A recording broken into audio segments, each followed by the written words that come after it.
Vimos. Arrancando otras voces, Sí. este segundo segmento que hoy vamos a estar charlando con dos compañeros. Traemos hoy el eje centralmente porque se cumplieron 70 años del bombardeo de la Plaza de Mayo, que sin duda fue uno de los episodios más trágicos de nuestra historia. El ataque fue obviamente en 1955, perpetrado por las Fuerzas Armadas, bueno, con la intención obviamente de derrocar al gobierno de Perón. ¿Por qué lo traemos? Porque se reactualiza, digamos, en este escenario obviamente de proscripción, y además porque es importante volver a permanentemente a traer nuestra historia, que sin duda es sostén de lo que nos sucede en lo cotidiano. En ese caso se estima que hubo aproximadamente más de Sí. 300 fallecidos a partir de este ataque, más de 800 personas. Recordemos que esto ocurrió un día de semana Sí, en el en la vida centro de la ciudad cotidiana. de Buenos Aires. 14 toneladas de explosivos fueron lo que tiraron. Y bueno, en ese marco, no solamente digo para hablar puntualmente de los bombardeos, sino también para traer la utilización de las denuncias de corrupción para intentar proscribir, para intentar finalmente sostener el escenario actual. Por eso invitamos en el día de hoy, agradecemos profundamente ahí la posibilidad de estar charlando. Recibimos a la compañera Silvana Ferreira, ella es investigadora del CONICET, de la Universidad de Mar del Plata, autora del libro El peronismo denunciado, que explora la trayectoria de las comisiones investigadoras creadas por el golpe de Estado del 55, una dimensión quizá menos conocida del proyecto desperonizador, las denuncias por supuestas irregularidades que permiten abrir una nueva ventana para explorar el enfrentamiento peronismo-antiperonismo. Silvana, te damos la bienvenida en Trama Colectiva, gracias por permitirnos dialogar con vos Hola, este Silvana. sábado. Hola, muchas gracias a ustedes por la invitación, bueno, y por el interés en el trabajo. Un gusto comunicarme.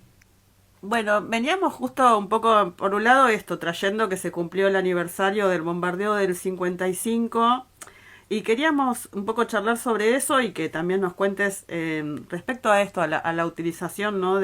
Finalmente de las denuncias de corrupción para intentar avanzar en escenarios de proscripción. Digo, ¿cómo ves en términos de continuidad histórica este proceso y los cambios en la identidad antiperonista, pensando, bueno, en la coyuntura actual?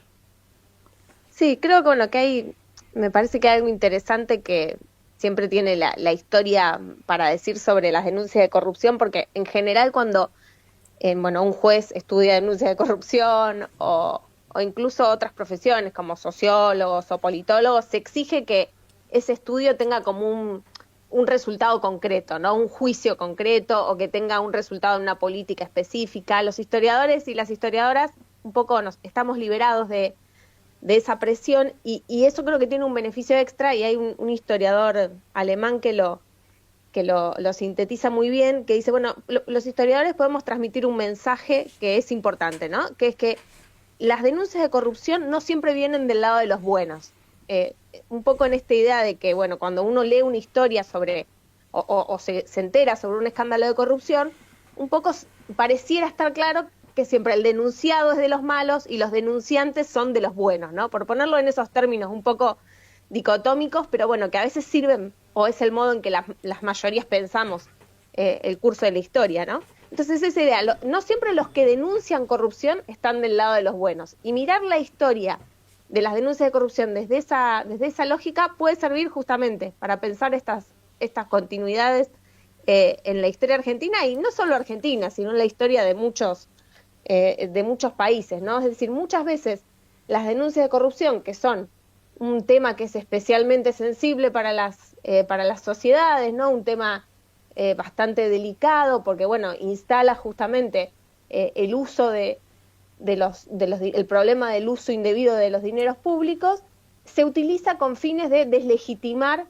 medidas o gobiernos que avalan iniciativas populares, ¿no? Y es algo que en la historia argentina se dio muchas veces en el marco de golpes de Estado, ¿no? Muchas veces los golpes de Estado justificaron, esto es en 1930, en 1955, en 1976, utilizaron las denuncias de corrupción como una herramienta central para deslegitimar a los gobiernos anteriores. Pero no solo fue contra gobiernos peronistas, también pasó en el 62 contra Frondizi, también incluso ocurrió dentro del propio peronismo, ¿no? Es algo que es habitual que aparezca justamente por esto, porque es algo que genera mucha indignación social y colabora en erodar, digamos, en erosionar el capital político de un gobierno, ¿no?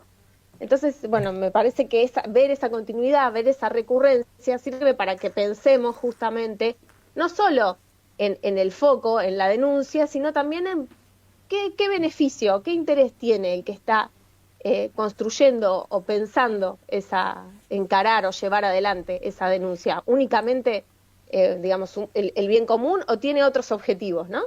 Y me parece que eso, bueno, ese es un punto de vista interesante y que nos puede ayudar a crecer como ciudadanos críticos, ¿no? Hola Silvana. Bueno, en este sentido lo que vos decías, yo también como nos preguntábamos, ¿no? ¿Cómo poder comprender lo que sucedió, este hecho de gravedad puntual, pensando en el rol de los militares, bueno, con la participación directa de la Marina? Bueno, vos un poco lo mencionabas, pero si querés ahí profundizar un poco en este sentido. Claro, bueno, en el caso del 55, bueno, ustedes mencionaban los bombardeos, ¿no? Pensemos que es como todo un clima político que se va formando. En junio ocurren los bombardeos, ¿no? Un acto de violencia política, como ustedes recién decían, muy fuerte, con muertos, ¿no? Algo que genera posiblemente terror, ¿no? Entre la población. Sabemos que después los bombardeos también fueron una herramienta en septiembre, una amenaza que sirvió para que en cierto modo un sector de la población, o se frene de intervención de grupos peronistas, ¿no? Entonces hay un factor que es la violencia y el terror que está operando. Y hay otro factor, quizás menos directo, pero que también opera, que es la amenaza vinculada a las denuncias de corrupción. En el 55 hubo una comisión después del golpe, ni bien, digamos, el 16 de septiembre fue el golpe, ya en octubre estaba funcionando esta comisión, que se llamó Comisión Nacional de Investigaciones, y primero empezó, digamos, buscando denuncias en ministerios, en altos funcionarios, pero cada vez fue buscando denuncias en distintos niveles de la sociedad. Es decir, la particularidad que tuvo es que llegó a haber alrededor de 600 subcomisiones que dependían de esta comisión principal, indagó en denuncias en las provincias, en los municipios, en los sindicatos. Hubo una comisión de la CGT que digamos, llegó a distintas federaciones, a todas las ramas sindicales, y que buscaban, entendían como denuncia de corrupción, no por ahí digamos, la definición más clásica de lo que entendemos hoy por corrupción, que sería el uso o la apropiación del dinero público por parte de un funcionario público, sino que entendían otras cuestiones también como corrupción, ¿no? Por ejemplo, los homenajes a Eva Perón fueron entendidos como, o sea, los homenajes por parte de un funcionario fueron entendidos como corrupción, eran entendidos como corrupción algunos actos que se intentaban mostrar, digamos, como ostentaciones por parte de los funcionarios, y bueno, y fueron enjuiciados no solamente altos funcionarios, sino también desde directores de escuela hasta jefes de una unidad básica, hasta personas que conducían una sociedad de fomento o un sindicato local, ¿no? Entonces, eso también en algún modo es una forma de sembrar terror, diferente al bombardeo, pero bueno, un proceso, digamos, en el que la justicia no daba garantías al acusado, sino que era el acusado el que tenía que mostrar su inocencia. En ese sentido, bueno, un proceso muy regular, ¿no? Donde podían llevar adelante detenciones, allanamientos, sin ningún tipo, bueno, de orden judicial, solo con el poder de la policía, que les daba el manejo de la policía y del ejército. En ese sentido, bueno, un proceso de persecución política, digamos, bastante claro, en el que posiblemente también había irregularidades que habían sido reales, ¿no? Pero bueno, que un poco queda todo viciado como parte de un proceso muy, muy irregular. Sí, de alguna forma eso, la continuidad de una línea histórica que ahora se reactualiza, digo, en esta coyuntura, pero que tiene que ver eso, por un lado, la premisa de la lógica de disciplinamiento contra un pueblo, ¿no? Utilizando diferentes sectores de organización o diferentes ámbitos de nuestra sociedad que tienen una representación y una intervención política, la lógica del disciplinamiento y después por el otro lado la intervención de los grupos económicos quienes finalmente motorizan, digamos, con intencionalidad estas denuncias, y la justicia otra vez operando como, bueno, la mano que ejecuta de alguna forma y termina llevando adelante el escenario de proscripción, bueno, Claro, en este caso ni siquiera la justicia, ¿no? Porque era una comisión hecha ad hoc por el golpe claro, de Estado. sí, O sí, sea, sí, en sin ese ningún tipo de momento sustento. Ni siquiera era la justicia. Claro, Claro. claro, todavía mucho más grave en términos institucionales.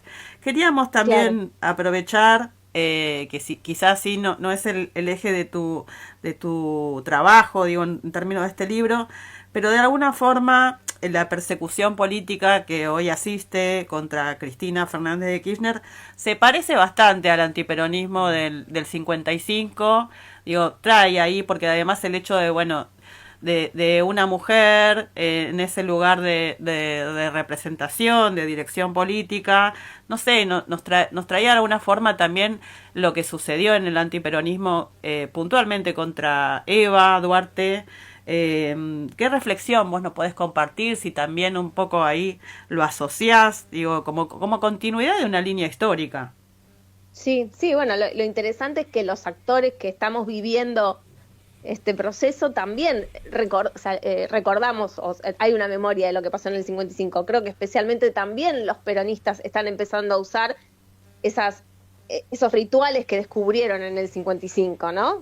Digamos, las herramientas de reproducción del 55 están de los dos lados. ¿Hola? Sí, te escuchamos. Ah, perdón, sí, escuchaba, No, pensé que parecía. no hay problema. Bueno, entonces eso es me parece que es muy interesante porque aparecen esos rituales de recuperación, tanto desde los antiperonistas como desde los peronistas, ¿no? Entonces, en ese sentido me parece que hay mucho para pensar. Y bueno, respecto a Eva, digamos, fue particularmente alguien con quien hubo un ensañamiento muy fuerte durante el 55. Por supuesto que la primera gran diferencia es que Eva había fallecido ya en el 55, ¿no? Entonces es un ensañamiento contra alguien que ni siquiera puede disputar, digamos, ese espacio simbólico, ¿no? Bueno, además de que, bueno, por supuesto Eva no había tenido un cargo público, digamos, en el mismo, bueno, del mismo nivel que tiene Cristina, ¿no? Pero bueno, algunas de las cosas que también es interesante ver cómo se repiten ciertas formas de denuncia, ¿no? Una de las más conocidas, bueno, que se hizo contra Eva era criticar cierto uso de prendas de lujo, ¿no? De cierto tipo de vestimenta que tenía que ver con, por supuesto, también el nivel en el que se manejaba, ¿no? Como esposa del presidente, pero que, bueno, que fue muy denostado, ¿no? Como una especie, se señalaba como una especie de doble cara, bueno, si se dice abanderada de los humildes, ¿por qué usa esas prendas lujosas? Incluso se hicieron exposiciones con esas prendas, ¿no? Donde mostraban, miren los vestidos que se había comprado Eva, miren las carteras que se habían comprado Eva.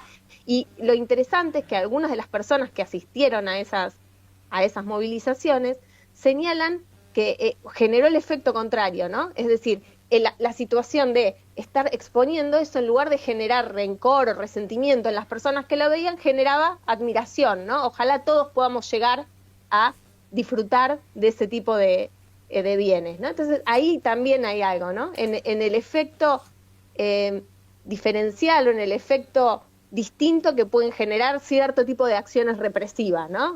Bueno, se me ocurre con lo que está pasando ahora con el balcón. Bueno, no puedes salir de tu casa o no podés salir al balcón, pero bueno, entonces hablo a la multitud desde un parlante y eso genera un efecto todavía más fuerte, ¿no? Entonces, a veces como la represión de ciertas acciones puede generar efectos paradojales y me parece que eso también es bastante interesante y lo vemos, ¿no? Que vuelve a aparecer. Ni hablar de que también son el mismo tipo de denuncias, sobre todo durante su gobierno creo que había también todo una crítica a Cristina que tenía que ver con esto, con qué tipo de ropa usaba, ¿no? Que es interesante porque es un tipo de crítica que no aparece ante figuras que ya se suponen, ¿no? Como parte de las clases altas. Un poco la crítica es hacia figuras más vinculadas a los sectores plebeyos que osan usar ese tipo de bienes, ¿no?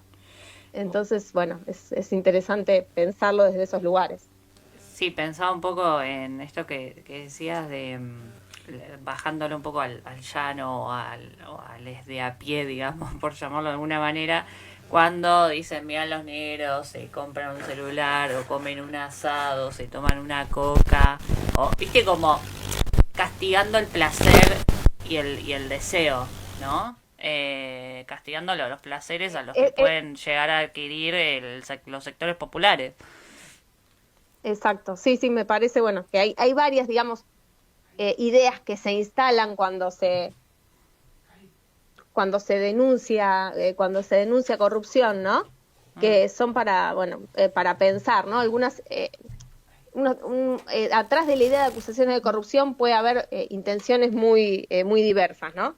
Y me parece que eso es lo que tenemos que empezar sobre lo que podemos reflexionar.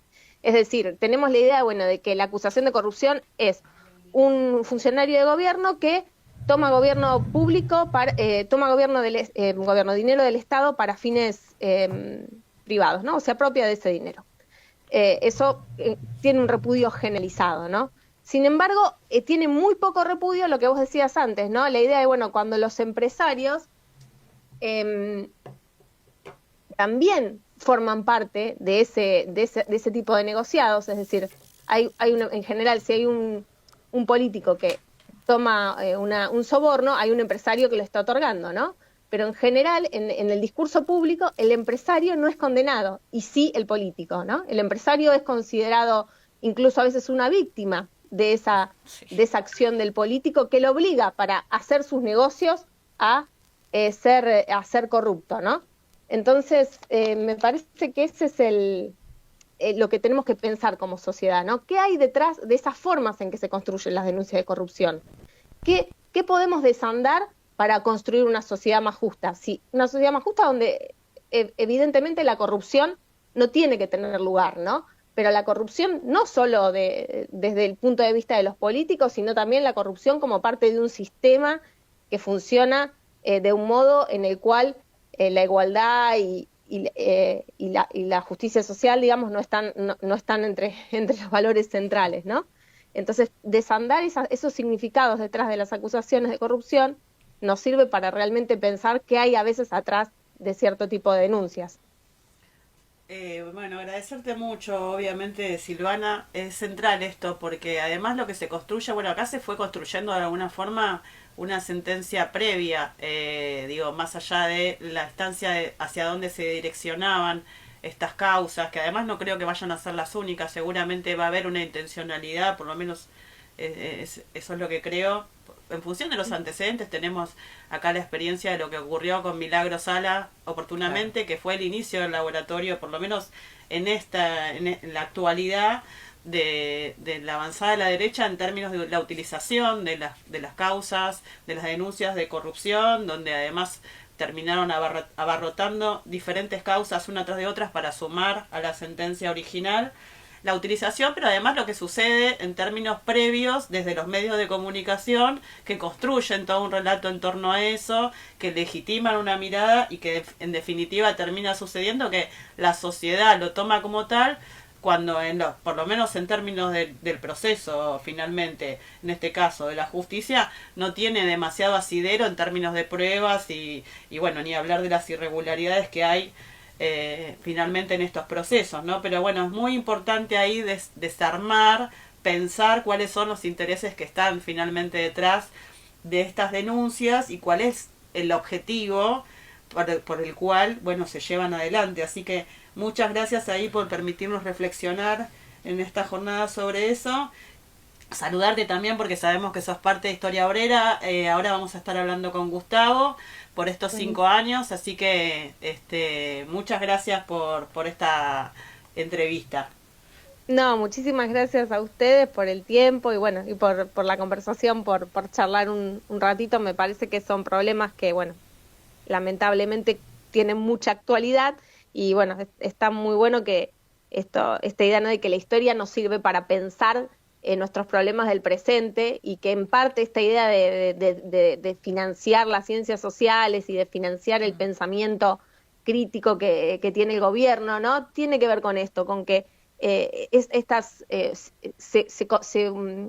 se piense ideología o quieren que se piense en problemas sociales solo desde determinados sectores de poder, ¿no? Y eso nos deja sin perspectivas críticas a los más desfavorecidos, ¿no? Entonces, bueno, es parte, me parece, un poco de ese ataque. Tenemos que poder seguir pensando en nuestra sociedad, seguir pensando en nuestro pasado para poder construir alternativas de futuro más justas, ¿no? Gracias, Silvana. Muchas gracias. Gracias que a tengan ustedes. Muy buen Te sábado. mando Un abrazo. Bueno, nada, súper interesante ahí escuchar. Volvemos a recordar que hablábamos con Silvana Ferreira. Ella es autora de El peronismo denunciado, parte además del colectivo Historia Obrera.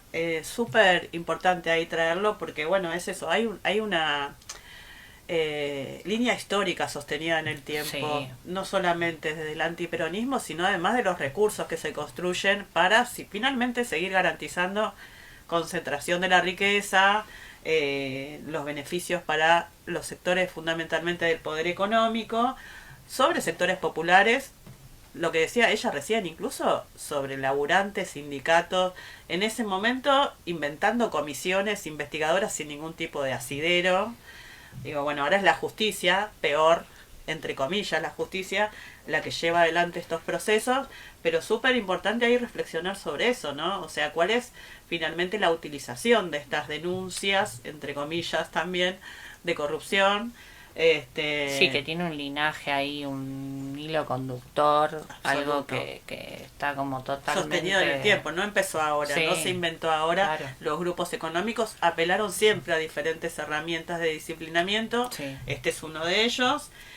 Bueno, comenzábamos hablando del bombardeo del 55, bueno, en este caso las Fuerzas Armadas como partícipes, incluso la Iglesia fue partícipe, un sector de la Iglesia fue partícipe de eso. Entonces, bueno, Sí, que repensar también ahí fue- cómo se construyen finalmente escenarios que culminan en situaciones como lo que estamos asistiendo y viviendo hoy, y que es súper importante pensar eso, la historia, apropiarnos de esa historia pasada para repensar Sí, el para- presente y el Tal futuro. cual, para construir pensamiento crítico también, porque lo que decía Silvana, ¿no?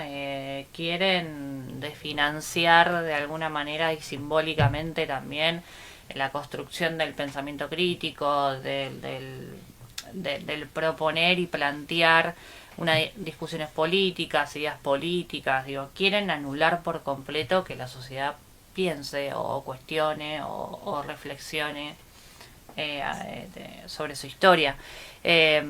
Así que bueno, fue muy interesante Muy, hablar muy con interesante. la compañera y nada, ahora vamos a un temita y volvemos. Ya estamos, seguimos, seguimos.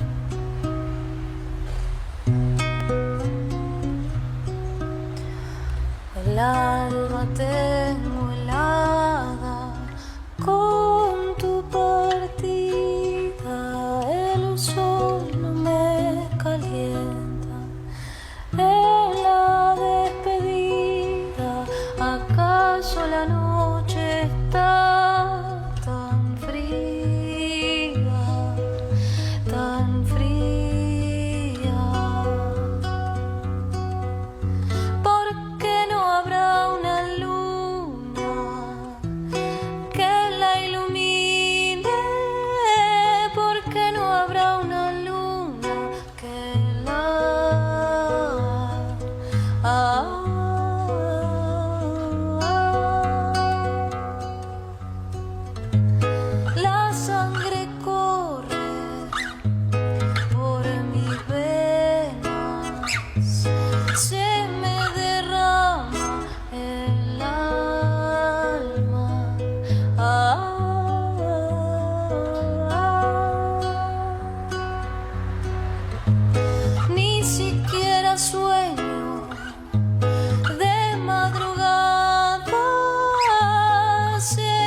acaso la noche está tan fría, tan fría? ¿Por qué no habrá una luna que la ilumine? ¿Por qué no habrá una luna que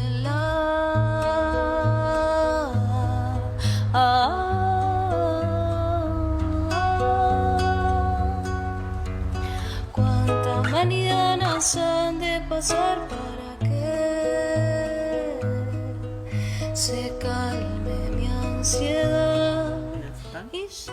Dale, vamos a saludar a quienes Vamos a están saludar ahí. porque siguen ahí Sí. sumándose a nuestro chat y enviándonos mensajitos. Saludar a Andrea Bustamante, que está como cada Andrea, sábado ahí querida. acompañándonos. Está Aldana también, Aldana Borgo. César, bueno, amigazo querido, gracias ahí por acompañarnos. A todos quienes están a través del chat, a través del canal de YouTube de la Subterradio. Seguir invitándoles a suscribirse a la Subterradio, a bajar la aplicación en cada uno de los teléfonos, según la modalidad que tengan. Pueden bajarse su aplicación, seguir las redes de Subterradio, Trama Colectiva, De la Secretaría bueno, de Género. de la Secretaría de Género. Gracias ahí por acompañarnos cada sábado. Y ahora, bueno, tenemos una segunda parte de otras voces y vamos a estar hablando con Gustavo Contreras, que es referente del colectivo de Historia Obrera, doctor en Historia, investigador, asistente del CONICET, estudió y da clases en la Universidad Nacional de Mar del Plata. Hola Gustavo, ¿cómo estás? Hola Karina, hola Van, ¿cómo andan? Gracias Hola por Gustavo, el llamado. querido, bienvenido. Gracias ahí por sumarte un sábado, un ratito a nuestra trama colectiva. Bueno, primero felicitarles por los 5 años de Historia Obrera, un colectivo que queremos mucho y con el que tenemos ahí también historia de militancia en común. Así que en principio celebrar estos 5 años, saludarles y bueno, que nos puedas contar un poco ahí para que la audiencia y los compañeros se enteren, bueno, cómo surgió este proyecto y cuáles son fundamentalmente las premisas, porque es repensar la historia desde otro lugar, ¿no? De divulgación, de formación política también. Bueno, gracias ahí por las felicitaciones, la verdad que estamos muy, muy contentos y muy contentas con los 5 años de Historia Obrera. Es un gusto conversarlo con ustedes, ¿no? Para nosotros el sindicato del subte es muy importante en la historia de Historia Obrera, desde sus orígenes, ¿no? Y la verdad que hemos ido creciendo en conjunto con ustedes y otros sindicatos, y lo que hacemos nosotros le debe bastante a las iniciativas del subte, ¿no? Desde hace muchos años empezamos a hacer cosas con Beto, con Virginia, y nos fueron marcando un camino, ¿no? De poder trabajar a partir de inquietudes, necesidades, problemáticas que surgían de los sindicatos, de los trabajadores, de las trabajadoras, y buscar una forma en la cual la historia pudiera convertirse en una herramienta, ¿no? de formación, de reflexión, de intervención pública. Y bueno, Historia Obrera tiene 5 años, pero es un recorrido más largo, y que en el vínculo con el subte calculo que debe tener 15 años, ¿no? En relación a actividades de formación, escritura de libros de divulgación, empezar múltiples formatos, ¿no? En hacer no solo intervenciones clásicas, sino pensar películas, canciones, bueno, buscarle la vuelta de distintos modos. Y a partir de este diálogo, de esta búsqueda, armamos un colectivo que se ocupa de la divulgación histórica, de la formación sindical y también de la investigación en el ámbito gremial, que creo que también es muy interesante, y que creo que el archivo subte también es una muestra de lo que se puede hacer en los sindicatos cuando los trabajadores y las trabajadoras se proponen investigar y generar materiales. Así que bueno, estas son las 3 líneas principales que tiene de intervención Historia Obrera, y bueno, me gusta conversarlo con ustedes en este 5º aniversario por esta relación de años que tenemos. Gustavo, ¿y qué actores intervienen en la producción del material de divulgación, digo, que ustedes hacen? Nosotros trabajamos, podríamos decir, con 3 patas, ¿no? Por un lado, trabajadores, trabajadoras de los distintos sindicatos. Por el otro, investigadores e investigadoras del CONICET, de las universidades nacionales. Y la tercera pata, que para nosotros es muy importante, son los artistas, técnicos culturales, ¿no? Y ahí podemos diferenciar músicos, editores de videos, directores de cine, ilustradores. Para nosotros este grupo es fundamental para poder hacer materiales atractivos, estéticos, dinámicos, ¿no? Y en la conjunción de estos 3 espacios hemos logrado distintos materiales de los cuales estamos orgullosos y que muchos de esos materiales han servido para pensar la historia, para la formación, y eso para nosotros es realmente alucinante. Sí, la verdad que, bueno, nosotros que conocemos ahí el laburo de producción que vienen haciendo es enorme y está bueno que pensarlo desde lugares no tradicionales, ¿no? De cómo convocar, en este caso, a laburantes, a diferentes sectores del campo nacional y popular, de la sociedad en general, a pensar la historia, porque hoy, antes del programa, pensaba, bueno, este mensaje que Rodolfo Walsh nos ha dejado en relación a esto, a que pretenden el sector dominante de forma permanente que les laburantes pensemos que no tenemos historia, que no nos podamos apropiar de ella, y la centralidad que eso tiene en lo cotidiano, siempre, ¿no? Pero digo, en una coyuntura tan compleja como la actual, es fundamental, o sea, volver a esta línea histórica, a los procesos históricos, de los cuales les laburantes